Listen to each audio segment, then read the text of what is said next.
ये ननद जी के बच्चे हमारे कमरे में क्यों सो रहे हैं? अरे ये जाकर ननद जी के कमरे में सोई, माँ जी के पास सोई, हमारे कमरे में। आज हमारी शादी की पहली रात है और ये बच्चे यहाँ हमारे कमरे में। अरे तुम भी ना बच्चे हैं, नादान मासूम होते हैं, कहीं भी सो जाते हैं। कोई बात नहीं, इन्हें यहीं सोने देते हैं। चलो मैं और तुम बालकनी में चलते हैं, हम वहाँ थोड़ी देर बातें करते हैं। आज की रात ऐसे ही सही कर ही कह सकते हैं। छोटे नन्हे मासूम बच्चे हैं, सो गए होंगे आकर, कोई बात नहीं। बच्चे तो नादान है, पर इनकी माँ वो नादान नहीं है। मैं जानती हूँ ये सब कुछ ननद जी ने जानबूझकर किया है। नमस्ते भाभी। Good morning, good morning. वो आपके शहरों में होता है ना, गुड मॉर्निंग, गुड मॉर्निंग। रात तो काफी अच्छी बीती होगी ना आपकी। शादी की पहली रात जो ठहरी। अरे हाँ, पर पता नहीं मेरे चिंटुआ पिंटुआ मुझे कहीं मिल नहीं रहे थे। बच्चे गलती से मामा के पास चले गए थे क्या? अरे बहुत रात तक ढूंढा, फिर मैंने सोचा आपके कमरे में जाकर दरवाजा खटखटाना अच्छा नहीं लगेगा। बच्चे सो गए थे तो जगह कर भेज दिया होता उन्हें ना। क्या है ना कि मामा के साथ सोने की आदत पड़ी हुई है उनकी। उन्हें क्या पता कि अब मामा की जिंदगी में उनकी जगह किसी और ने ले ली है। भैया बहुत समय से करीब रहे हैं ना मेरे बच्चों के। ओहो, मुझे लगता है कि शायद आप नाराज हो गई मेरे चिंटू और पिंटुआ की वजह से। चलिए कोई बात नहीं, मैं माफी मांग लेती हूँ। वैसे भी कितना ही दिन पति पत्नी को कोई दूर रख सकता है कि नहीं? खैर, मैं तो आपको ये बताने आई थी कि शादी की और भी रस्में होती हैं। सिवाय पति के अलावा भी ससुराल में और लोगों से भी रिश्ते नाते होते हैं। ननद से होते हैं और सास से होते हैं। और आपकी तो खुशकिस्मती है कि आपकी ननद आपके साथ ही रह रही है। तो मैं आपको बता देती हूँ कि शादी के बाद सास के लिए और ननद के लिए और ससुराल वालों के लिए ना पहली रसोई की रस्म भी होती है। खाना बनाते हैं उसमें। अब आपको क्या आता है वो मैं नहीं जानती, पर पूरी सब्जी खीर इतना आइटम बनाकर ना सबके लिए लगाओ खाने की टेबल पर, समझी? वैसे आपको तो कुछ बताना नहीं था, क्योंकि मुझे तो अच्छे से पता है जो लड़की अपने माँ बाप का मुंह काला कराकर भाग सकती है किसी के साथ, उसे तो सब कुछ आता ही होगा। शादी की तैयारी तो न जाने कितने समय से कर रखी होगी आपने, तो अब कौन सा नई बात है? रस्मों वस्मों का ज्ञान तो होगा ही आपको। क्या है ना कि शादी के बाद केवल पति से ही रिश्ता नहीं होता है, ससुराल के और लोगों से भी रिश्ते नाते निभाने पड़ते हैं। और उसके लिए ना कुछ और काम भी करने होते हैं, जैसे घर के काम, खाना बनाना, साफ सफाई करना और सास की और ननद की सेवा। जब से यहाँ आई मम्मी पापा ने एक बार भी फोन नहीं किया। एक बार मम्मी को ही फोन कर लेती हूँ। मेरे यहाँ आने की वजह से कितना रो रही थी।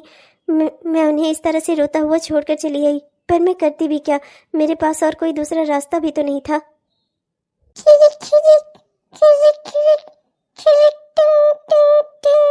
जिस नंबर पर आपने कॉल किया है वो अभी व्यस्त है, कृपया थोड़ी देर बाद फोन करें।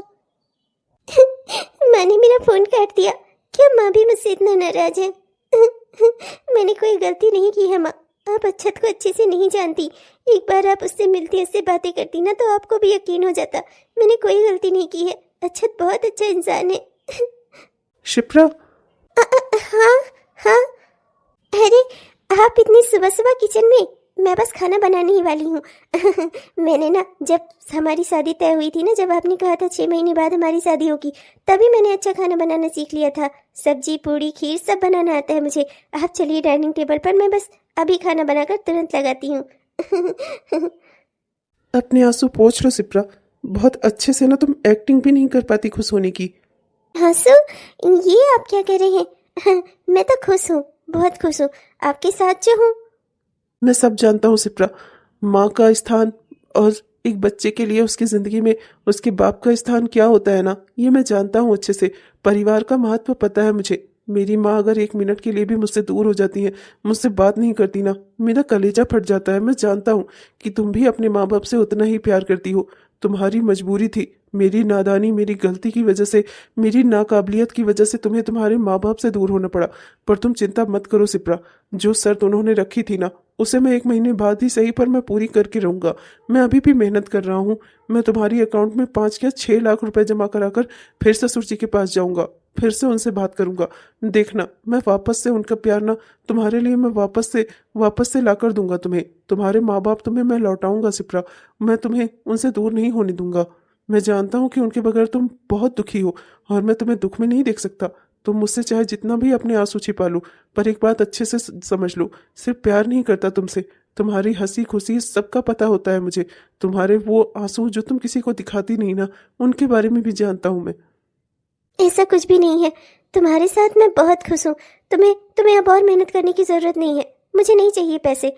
तुम्हारे साथ तुम्हारे घर में हूँ, तुम मुझे भूखा नहीं सोने दे रहे हो। मेरे लिए 2 रोटी की व्यवस्था है, मुझे और कुछ नहीं चाहिए। मैं अपना भी काबिल हूँ, मैं चाहूँ तो मैं खुद भी कमा सकती हूँ। फिर तुम चिंता क्यों करते हो? नहीं चाहिए मुझे पैसे। मम्मी पापा आज नाराज है, कल मान भी जाएंगे। इसके लिए ना तुम्हें फिर से अपनी इतनी ही मेहनत करने की ज़रूरत नहीं है। देखा है मैंने, इन 6 महीनों में तुमने कितना ज़मीन आसमान एक कर दिया था। तुम्हारी सेहत कितना ख़राब हो गई थी, कितना डर लग जाता है मुझे, जानते भी हो तुम। अब बस बहुत हो गया, मैं दोबारा तुम्हें ये पागलपन नहीं करने दूंगी, समझे तुम? 1 महीने में 6 लाख जमा करवाने चले हैं, बस बहुत हो गया। चलो डाइनिंग टेबल पर बैठो और मैं खाना लेकर आ रही हूँ, समझे? Shipra, I love you so much. मैं जानता हूँ तुम मुझसे बहुत प्यार करती हो और मैं भी तुमसे बहुत प्यार करता हूँ, पर सिप्रा, मैं नहीं चाहता कि मेरी वजह से तुम्हारे घर से रिश्ता नाता टूट जाए। 1 ही महीने की और बात है सिप्रा। ये ओवर टाइम जो चल रहा है ना, इसे ऐसे ही चलने दो, फिर देखना सब कुछ ठीक हो जाएगा। मैं रात में घर आऊँगा, नाइट शिफ्ट छोड़ दूंगा, पर अभी अभी के लिए ना, जो जैसे चल रहा है वैसे ही चलने दो, ठीक है? मैं अभी अपने काम पर जा रहा हूँ, शाम को लौट कर आऊँगा ना, तब तुम्हारे हाथों का खाना खा लूँगा। अब प्लीज़ नाराज मत होना मुझ पर, प्लीज़। देख रही हो ना, घर में खर्चे भी कितने हैं, बहन के बच्चों को भी पढ़ाना है, चिंटू पिंटू की पढ़ाई भी है, और अपनी भी घर गृहस्थी के लिए कुछ तो मुझे अपने पाँव जमाने होंगे ना। मुझे अपना भी तो परिवार बनाना है, और मैं नहीं चाहता कि मेरे बच्चे भी मुफलिसी में जिएं। मैं नहीं चाहता कि जो गरीबी मैंने देखी है वो मेरे बच्चे भी देखें। इसलिए प्लीज़ सिप्रा, प्लीज़, तुम कुछ रोकोगी नहीं मुझे, ठीक है? आहा, यहाँ बालकनी की कितनी अच्छी हवा आ रही है। पर मेरे बेटे ने भी ना ये कमरा अपना लेकर रखा हुआ है अपनी बीवी के लिए। उस महारानी को हवा जो खानी रही होगी, उसी के लिए बनी है ये स्पेशल बालकनी। सब अच्छे से समझ रही हूँ मैं। सारा खाया पिया 2 मिनट में हजम हो जाए यहाँ पर। माँ जी मुझे माफ़ कर दीजिए। मैं भी नहीं चाहती थी कि ये शादी ऐसे हो, पर करूँ ही क्या, मजबूरी थी मेरी। आप मेरी वजह से उनसे नाराज मत होइए, वो आपसे बहुत प्यार करते हैं माँ जी। और मैं भी, माँ की कीमत ना मैं भी समझती हूँ। मैं भी आपसे बहुत प्यार करती हूँ माँ जी। मेरे लिए आप मेरी सास नहीं, मेरी माँ जैसी हैं। प्लीज़ माँ जी, माफ़ कर दीजिए मुझे। मैं वादा करती हूँ, मैं आपको एक अच्छी बहू बनकर दिखाऊंगी, जैसी बहू का सपना आपने देखा रहा होगा। मैं जानती हूँ अपने बच्चे के जन्म के साथ ही ना उसकी शादी के सपने देखने लगते हैं माँ बाप। मैं समझ सकती हूँ कि आपका सपना तोड़ा है मैंने, मेरी वजह से आपको बहुत दुख पहुँचा है। माँ जी मुझे माफ़ कर दीजिए। मैं वादा करती हूँ कि मैं वैसी ही बहू बनूंगी जैसी आप चाहती थी। चाहती तो मैं गूंगी बहू थी, क्या गूंगी बन पाएगी तू?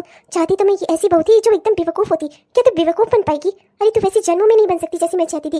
तेरे अंदर तो शहर की चालाकी कूट कूट कर भरी हुई होगी। माँ जी, आज मेरी पहली रसोई है, चलकर खाना खा लीजिए। मैंने बहुत ही मेहनत से बनाया है, प्यार से बनाया है, आपको पसंद आएगा। मैंने डाइनिंग टेबल पर खाना लगा भी दिया है। प्लीज़ माँ जी, चलिए ना। नहीं खाना मुझे, तेरे हाथ का बना हुआ तो बिल्कुल भी नहीं खाना।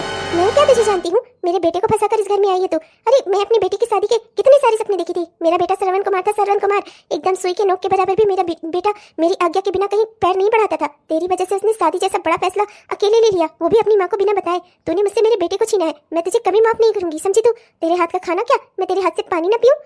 माँ बाप की कीमत समझती है, इसीलिए तो अपने माँ बाप का मुंह काला कराकर चली आई मेरे बेटे के साथ भागकर।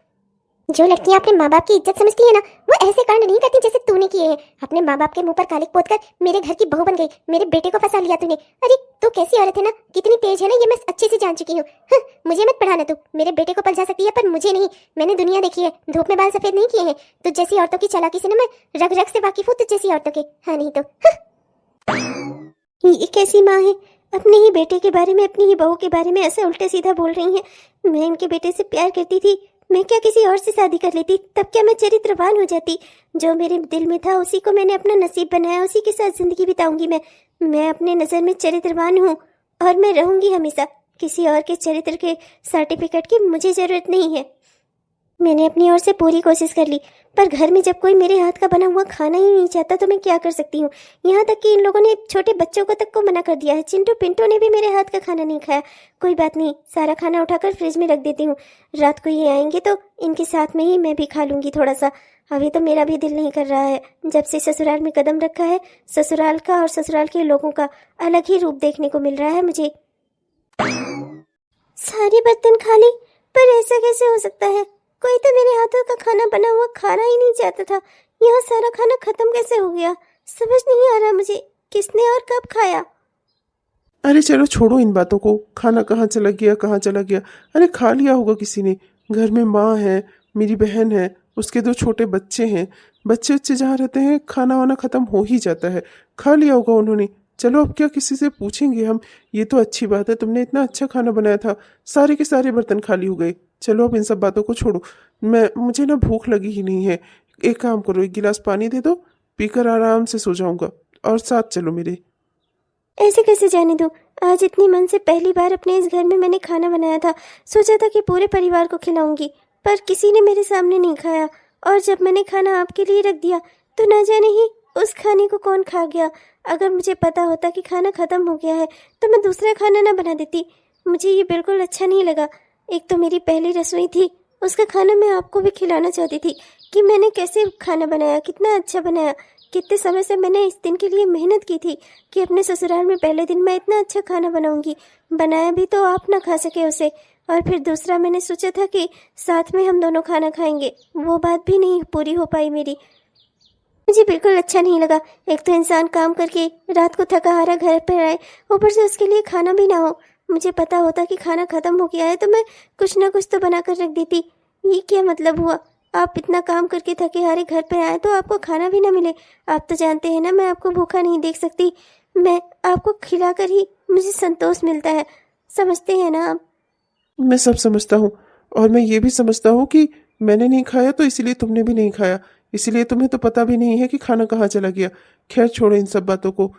लाओ, आज तुम्हारी पहली रसोई थी, तुमने खाना बनाया था, अब मैं खाना बना देता हूँ। वैसे ज़्यादा कुछ बनाना आता नहीं, चलो पर मैगी बना लेता हूँ। क्या है ना कि अगर अकेले मेरी की बात होती ना, मैं तो पानी पीकर सो जाता। पर मुझे अच्छे से पता है तुम भी मेरा इंतजार कर रही होगी और तुमने खाना खाया नहीं होगा, और अब तुम भूखे पेट सो जाओगी तो तुम्हारी तबीयत भी खराब हो सकती है। चलो इसलिए मैं मैगी बना देता हूँ, हम दोनों मैगी खा लेते हैं। आज तुम्हारी पहली रसोई थी, पर समझ लो कि मेरी पहली रसोई हो गई अपनी बीवी के लिए। नहीं, मैं ही बना देती हूँ। मैगी बनाने में क्या है? कुछ नहीं है, पर शादी के उधर काम में, उसके बाद यहाँ घर में सुबह तुमने बहुत सारा खाना बनाया था ना मेरे लिए। अब तुम कहीं बीमार ना हो जाओ थक कर, इसलिए तुम आराम करो, मैं खाना बना देता हूँ। और खाना क्या, मैगी ही तो बनानी है। यहीं खड़े खड़े तुमसे बातें करते करते ना 2 मिनट में बन जाएगी, चिंता मत करो। जब तुम नहीं थी ना तभी भी मैं अक्सर मैगी बनाया करता था। मुझे मैगी बनानी ना बहुत अच्छे से आती है। आज तुम्हें मैं अपने हाथों की मैगी खिलाता हूँ। तुमने तो मुझे कई बार अपने हाथों का खाना खिलाया है, पर मैं आज तुम्हें अपने हाथों की मैगी खिलाता हूँ। कैसे लोग हैं ये लोग? अपने बेटे के बारे में एक माँ ने भी नहीं सोचा, एक बहन ने भी नहीं सोचा कि थका हारा उसका भाई घर पर आएगा। मेरे लिए ना सही कम से कम 2 पूड़ियाँ तो छोड़ देती, अपने भाई के लिए ही सही। उसे इस बात का एहसास नहीं हुआ कि रात को ये घर आएंगे तो इन्हें खाना तक नहीं मिलेगा। जब से तुम आई हो ना, मेरा तो काम पर जाने का दिल ही नहीं करता। चलिए अब बातें बनाना छोड़िए और अपने काम पर जाइए, वरना आपको लेट हो जाएगा। और हाँ, मैंने ना टिफिन बनाकर आपके बैग में ही डाल दिया है। पूरा का पूरा टिफिन फिनिश होना चाहिए, ठीक है? Okay, bye. वाह भैया, खुशबू तो बहुत अच्छी आ रही है। लगता है मामी ने बहुत अच्छा खाना बनाया है आज। अरे हाँ मेरे प्यारे चिंटू पिंटू, आओ बैठो बच्चों डाइनिंग टेबल पर, मैं तुम्हें खाना परोसती हूँ। आज तुम्हारी मामी ने सच में बहुत ही अच्छा खाना बनाया है। मिक्स वेज बनाई है, दाल बनाई है, रोटी बनाई है, चावल बनाए हैं। चिंटू पिंटू, कब से तुम दोनों को ढूंढ रही हूँ, कहाँ मर रहे हो आकर? चलो चल तो चुपचाप से कमरे में बैठो, नहीं खाना इसके हाथों का बनाया हुआ खाना। अभी मैं ऑर्डर कर देती हूँ ऑनलाइन, पिज्जा बर्गर आ जाएगा, बैठकर खा लेना आराम से, कोल्ड ड्रिंक पी लेना, समझे? ये घास फूस खाने की कोई जरूरत नहीं है। महारानी अपने हाथों का खाना मेरे बच्चों को खिलाएगी। बच्चे क्या, आप भी खाएंगी मेरे हाथों का बना हुआ खाना, जैसा मेरी पहली रसोई वाले दिन खा लिया था? बस मुझे खबर नहीं होने दी थी आप लोगों ने। अब एक बात आपको बता दूं, आज से जो इस घर में मैं बनाऊंगी ना वही सब खाएंगे। और खबरदार किसी ने ऑनलाइन कुछ ऑर्डर किया तो मुझसे बुरा कोई नहीं होगा, उसका ऑर्डर तो मैं रिटर्न करवाऊंगी ही। साथ ही ना मजबूरी में मुझे आपके भैया को भी सारी सच्चाई बतानी पड़ेगी, तब आप उन्हें जवाब देना कि घर का बना हुआ खाना आप लोग क्यों नहीं खाते हैं, बाहर का खाना क्यों खाते हैं। हाँ, पैसे पेट पर रखते हैं, रोज रोज ऑनलाइन ऑर्डर, रोज वही पिज्जा बर्गर आ गया है। जब देखो तब, मैं जब से इस घर में आई हूँ तब से देखते देखते तंग हो गई हूँ। अब बस बहुत हो गया। मेरे पति इतनी मेहनत से कमाते हैं और आप यहाँ बैठे बैठे पिज्जा और बर्गर में उड़ा रही हैं उनकी कमाई। मैं बस बहुत हो गया, अब ये मैं होने नहीं दूंगी। हाँ नहीं तो। अरे तुम्हारा पति ना मेरा भाई भी है, कमाता सिर्फ तुम्हारे लिए नहीं है, हमारे लिए भी कमाता है। बड़ी आई है बताने। हाँ नहीं तो करूंगी, ऑर्डर करूंगी, देख लो क्या कर लोगी तुम। हाँ नहीं तो आदत है मेरी, मैं कैसे बिना पिज्जा और बर्गर के रह सकती हूँ। हाँ, हाँ। करके तो देखिए, एक बार सिर्फ अभी धमकी दी है, अगर आपने मेरी बात नहीं मानी ना तो मैं करके भी दिखा दूंगी। अगर आप मुझे करके दिखाने में आई ना तो मैं भी आपको करके दिखा दूंगी। फिर ना आपके लिए अच्छा नहीं होगा। जो संस्कारी और अच्छी लड़की की छवि आपने अपने भाई के दिमाग में बनाई है ना, उसे 2 मिनट नहीं लगेगा मुझे तोड़ने में। बड़ी आई हैं मुझे बताने। हाँ। राम राम ही राम, कितनी खतरनाक औरत है ये। माँ सही कहती थी, शहर की लड़कियां बहुत तेज होती हैं। पर माँ से भी मैंने भी तो कहा था कि इसे इस घर में मत आने दो, पर उन्हें चिंता थी कि कहीं उनका बेटा ना उनके हाथ से निकल जाए, कहीं बहू के साथ बेटा भी न चला जाए। इसलिए इस कर्मजली को इस घर में ले आई, वो बहू बनाकर इसका गृह प्रवेश करा दिया। अब लो भुगतो, सबको अपने कहीं में चलाएगी ये। बात बात पर धमकी देती है, लड़ती है। अरे भगवान, क्या किया जाए, न जाने ही कहां से इतनी तेज औरत ले आया मेरा भाई। चल पिंटू, कुछ भी हो, हमें तो अच्छा खाना खाने को मिलेगा। कितना समय हो गया था हमें दाल रोटी खाए हुए। आज मामी कितने अच्छे से खाना बनाई है। चल जल्दी से नहा धोकर मामी से खाना मांग लेते हैं, फिर खाना खा लेते हैं। कितने समय बाद खाना मिल रहा है हमें, वरना रोज वही पिज्जा बर्गर खाना पड़ता था। तूने मेरी बेटी को रोका है ना। अब देख मैं कितना ऑनलाइन शॉपिंग करती हूँ, ढेर सारी खरीदारी करवाती हूँ, ढेर सारे कपड़े मंगवाती हूँ, खाना मंगवाती हूँ। मेरे साथ क्या करेगी तू? मेरे बेटे से शिकायत करेगी? जा कर दे, जो करना हो ना कर ले। मैं ना तेरी बात नहीं मानने वाली। मैं मंगाऊंगी खाना। मेरी बेटी को रोक सकती है तो मुझे नहीं। अगर तेरा पति है ना तो वो मेरा बेटा भी है। मुझे वो कोई खर्चा करने से मना नहीं करेगा, समझी तू? देख ले, जो भी मैं करना चाहूँ ना मैं वही करूंगी। मुझे कोई नहीं रोक सकता। मेरी बेटी को धमकाने चली है ना। अब देख मैं क्या करती हूँ, ढेर सारा खाना मंगाऊंगी आज रेस्टोरेंट से। सारा खाना मंगाकर और फेंक दूंगी बाहर, जैसे तेरी पहली रसोई का खाना फेंक दिया था बाहर। जितना हम लोगों ने खा पाया था खाया था, बाकी फेंक दिया था, नहीं रखा था किसी के लिए। ऐसे ही फेंक दूंगी, ढेर सारा खाना मंगाऊंगी, फेंक दूंगी। पर तू मेरा कुछ कर नहीं सकती, समझी? माँ जी आपसे एक बात पूछूं, आपने सिर्फ अपनी बेटी को ही जन्म दिया था या बेटे को भी अपनी ही कोख से जाना था? आपने अपने बेटे के बारे में एक बार भी नहीं सोचती आप?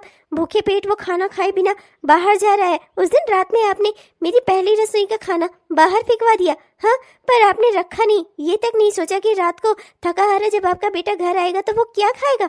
आप लोग सिर्फ उनसे पैसे ऐंठना जानते हैं। वो क्या खा रहे हैं, क्या पी रहे हैं, कहाँ रह रहे हैं, कैसे जी रहे हैं, इन सब बातों से आपका कोई मतलब नहीं है। पर अब बहुत हो गया। मैं अपने पति की मेहनत की कमाई को इस तरीके से जाया नहीं जाने दूंगी। बहुत हो गया फिजूल खर्ची करना इस घर में। मेरे पति वहाँ दिन रात मेहनत करके कमाते हैं और आप लोग यहाँ इसे पिज्जा बर्गर में उड़ाती हो। बस बहुत हो गया। ऑनलाइन शॉपिंग, ऑनलाइन खाना, बहुत हो गया। अब ऐसा कुछ भी नहीं होगा इस घर में। और माँ जी मैं आपसे भी कह देती हूँ, आप मेरी बात मान लीजिए, वरना फिर अच्छा तो आपके लिए भी नहीं होगा। मुझे धमका रही है, मुझे धमका रही है। अरे मेरी बेटी को धमका लिया तो सोच चला, मुझे नहीं धमका पाएगी तू। अरे तेरे पति की जिंदगी में ना तुझसे पहले से हूँ मैं। मेरा बेटा मुझ पर जान छिड़कता है, जान। कुछ नहीं कर सकती तू, उसे नहीं भड़का कर अलग कर सकती मुझसे। बड़ी आई है बोलने वाली। हाँ मंगाऊंगी, जो मेरा मन करेगा वो मंगाऊंगी। खाना मंगाऊंगी, कपड़ा मंगाऊंगी, सब फेंक भी दूंगी। क्या कर लेगी तू मेरा? हाँ नहीं तो। हाँ मैंने जरा सा मना किया ऑनलाइन शॉपिंग के लिए। माँ जी नाराज होकर कितना सारा उन्होंने सामान ऑर्डर किया, कितना सामान फेंक दिया, कितना खाना फेंक दिया। ऐसे कौन करता है अपने ही बेटे के साथ? मुझसे दुश्मनी है तो मुझसे निकालिए, पर गुस्सा अपने बेटे पर क्यों निकालना? कैसी माँ है ये? मुझे तो कुछ समझ में नहीं आ रहा है। अगर ऐसा ही चलता रहा तो अच्छत की जिंदगी ना बस केवल काम करने भर की होगी। वो बस कमाते रहेंगे, जी भर कर कमाएंगे इन लोगों का खर्चा उठाने के लिए, और ये लोग उनकी जरा सी भी कदर तक नहीं करते। अच्छा आप भी ना मुझे डराने की कोशिश कर रहे थे। आप तो जानते हैं ना कि आपके कदमों की आहट तक पहचान जाती हूँ मैं, फिर आप मुझे भला कैसे डरा पाएंगे? चलिए अच्छा हुआ आप आ गए, आज भी आपको 10 बज ही गया। चलिए बैठिए, फिर मैं खाना लेकर आती हूँ। डराने की कोशिश नहीं कर रहा था, बस देख रहा था। किसी लंबे ख्यालों में गुम थी तुम, तो सोचा तुम्हें ख्यालों से बाहर कैसे लाऊं। अरे भाई, जिसके ख्यालों में गुम हो वो तुम्हारे पीछे ही खड़ा है। यही तो बताने के लिए तुम्हें जगाया मैंने तुम्हारे ख्यालों से। क्या हुआ? क्या सोच रही थी? किस बात की सोच में थी? कोई ना कोई सोच तो जरूर ही थी। मेरे अलावा भी कुछ सोचती हो क्या? मम्मी पापा के बारे में सोच रही थी? नहीं। जानता हूँ कि मम्मी पापा को बहुत याद करती हो। मम्मी पापा ने तुमसे बात नहीं की ना जब से तुम यहाँ पर आई। माँ बाप की कीमत, उनका प्यार की कीमत न समझता हूँ मैं जानता हूँ कि इस वक्त तुम किस दुख में हो। मेरी वजह से तुम्हारे मम्मी पापा ने तुमसे सारे रिश्ते नाते तोड़ दिए। मुझे माफ करना, पर देखना मैं ना तुम्हें उनसे जरूर मिलवा दूंगा। अभी मैंने जैसे तैसे करके ना 4 लाख का इंतजाम कर लिया है। बस 2 लाख रुपए और फिर ना मैं फिर से जाऊंगा तुम्हारे घर, जाकर हाथ जोड़ूंगा तुम्हारे पापा के सामने, उनके आगे गिड़गिड़ाऊंगा। पर मैं तुमसे उनका रिश्ता नाता नहीं टूटने दूंगा। मैं तुम्हें तुम्हारे माँ बाप ना वापस लौटा कर रहूंगा। तुमने मेरे लिए इतना बड़ा त्याग किया है, अपने घर परिवार को छोड़कर तुम मेरे साथ चली आई। पर मैं ना तुम्हारे लिए इतना तो कर ही सकता हूँ कि मैं तुम्हें तुम्हारे माँ बाप से दूर ना होने दूं, तुम्हारा मायका ना टूटने दूं। अक्षत, अक्षत, मैं तुमसे बहुत प्यार करती हूँ और तुमसे शादी करके ना मैंने कोई गलती नहीं की है। ये मेरा अपना फैसला था, मेरा अपना चुनाव था। मैंने अपने माँ बाप को छोड़कर तुमसे शादी की क्योंकि मेरे दिल में तुम थे। तो तुम्हें अपने दिल में बसाकर मैं किसी और का हाथ कैसे थाम सकती थी? इसीलिए मैंने उसी से शादी की जिससे मैंने प्यार किया। अच्छा देखो, बुरा मत मानना, पर अगर ऐसे ही तुम दिन रात मेहनत में, दिन रात काम में लगे रहे, पैसे कमाने के पीछे इस तरह से दौड़ते रहे, तो इसका असर ना हमारे रिश्ते पर भी पड़ रहा है। तुम जब इतना दूर, इतना दिनों तक दूर चले जाते हो, मैं अकेले इस घर में कैसे रहती हूँ ना मैं ही जानती हूँ। मुझे बिल्कुल अच्छा नहीं लगता। ना तो तुम दिन में घर में रहते हो, ना तो रात में रहते हो, और इससे तुम्हारी सेहत पर भी बुरा असर पड़ता है। कब तक यूं ही जागते रहोगे? कब तक यूं ही काम करते रहोगे? इंसान हो तुम, रोबोट नहीं हो। इतना कुछ करके तुमने ये घर बना लिया, बस बहुत हो गया। मुझे पैसे की ज़रूरत नहीं है, और अगर तुम्हें पैसे इकट्ठे करने ही है ना तो उसके सलीके और भी हैं। देखो अच्छा, मैं ना बस तुम्हारा साथ देना चाहती हूँ। अभी तक जो कुछ भी तुमने किया उसमें मैं तुम्हारे साथ नहीं थी, तुमसे दूर थी, पर अब पत्नी बनकर तुम्हारे साथ हूँ तो तुम्हारे हर चीज़ में तुम्हारा हाथ बटाना चाहती हूँ, साथ बटाना चाहती हूँ। अच्छा देखो, बुरा मत मानना, पर जितने ज़्यादा हम खर्चे करेंगे ना, अगर उतनी ज़्यादा हमारी इनकम भी रहेगी ना, तो दोनों चीज़ें बराबरी पे चलती रहेंगी। जितना तुम कमाओगे उतना ही अगर खर्च होगा तो ज़िंदगी में बचत नहीं हो पाएगी। और हमें अपने परिवार के लिए, अपने आने वाले परिवार के लिए कुछ ना कुछ पैसे हिफाजत से रखनी चाहिए, समझ रहे हो ना? और वैसे भी देखो, बात यह है कि न जाने ही मुसीबत कब कहाँ से आ जाए, हमें कौन पैसे देने वाला है। अच्छा, मैं बस तुमसे ये कहना चाहती हूँ कि हमें थोड़ी बचत भी करनी चाहिए। मुझे माफ करना, पर तुम क्या कह रही हो मुझे कुछ भी समझ में नहीं आ रहा है। मैं तो बस एक ही बात जानता हूँ कि मैं तुमसे और तुम मुझसे बहुत प्यार करती हो। ये घर के खर्चे, बचत, ये सब क्या कह रही हो तुम? मुझे कुछ समझ में नहीं आ रहा है। आखिर तुम्हारे दिमाग में चल क्या रहा है? अच्छा, मैं बस ये कह रही हूँ कि देखो, मैं जानती हूँ कि माँ जी इस घर में सबसे बड़ी हैं, अधिकार है उनका, उन्होंने तुम्हें जन्म दिया है, तुम्हारी माँ है वो। पर देखो, चीज़ों को ना नए ज़माने के हिसाब से हमें भी अपने हिसाब से चलानी चाहिए। जितनी हमारी इनकम हो ना उस हिसाब से हमें पाँव पसारने चाहिए। माँ जी इमोशनल हो जाती हैं, इमोशनल होकर कभी कभी वो गलत निर्णय ले लेती हैं। अब कल ही तुम देख लो, उन दीदी को मैंने मना किया था कि बाहर का पिज्ज़ा बर्गर ना मंगाएं, पर उन्होंने मंगाया और माँ जी ने बेटी के प्रेम में आकर खा लिया। रात में उन्हें कितनी गैस हो गई थी ना, फिर देखा था ना तुम्हें रात को 2 बजे उनके लिए दवाई लानी पड़ी थी। देखो, मैं बस इतना चाहती हूँ कि ये सब ना हो। मैं बस ये चाहती हूँ ना कि मैं माँ जी की हिफाजत ना उनकी बेटी की तरह करूँ। जैसे उनके लिए मीना दीदी है, ऐसे ही मैं भी उनके लिए उनकी बेटी बनना चाहती हूँ। पर रास्ते में ना बस एक रोड़ा है, वो है तुम्हारी तनख्वाह। तनख्वाह? हाँ अच्छा, देखो, जब इस घर के लिए तुम्हें पैसे जुटाने थे, तुमने अपने मालिक के पास पैसे जमा किए ना। अगर तुम वो तनख्वाह भी लाकर माँ जी के हाथों पर रखते रहे होते ना, तो ये घर कभी नहीं बन पाता। इसी तरह अच्छा समझो, भविष्य के लिए कुछ भविष्य निधि हमें जुटा कर रखनी चाहिए। न जाने ही कब मुसीबत किस ओर से सर उठा ले। देखो ना, जीजा जी को टीबी हो जाएगी, ये क्या कभी दीदी ने सोचा था? आज वो अपने बच्चों के साथ यहाँ उनसे दूर रह रही हैं। क्या उन्हें अच्छा लग रहा होगा अपना ससुराल छोड़कर मायके में रहना? मैं बस ये चाहती हूँ कि हमारे ऊपर कभी ऐसी कोई मुसीबत ना आए। उसके लिए हमें पहले से उसका इंतजाम करके रखना चाहिए। माँ जी हैं हमारी घर में, कल उन्हें उनकी तबीयत खराब हो गई, बेटी के प्रेम में आकर उन्होंने खाना खा लिया और बाहर का खाना खा लिया और गैस हो गई थी। रात को 2 बजे तुम उनके लिए दवाई लेकर आए थे। देखो, मैं बस यही सब नहीं चाहती। मैं चाहती हूँ कि मेरा घर अच्छे से चले, सभी स्वस्थ रहें, खुश रहें, और ये तभी हो सकता है जब वो मेरी बात माने। पर यहाँ तो कोई मेरी बात सुनता ही नहीं है, और वो बस तुम्हारी तनख्वाह की वजह से। तुम कहना क्या चाहती हो, साफ साफ कहो।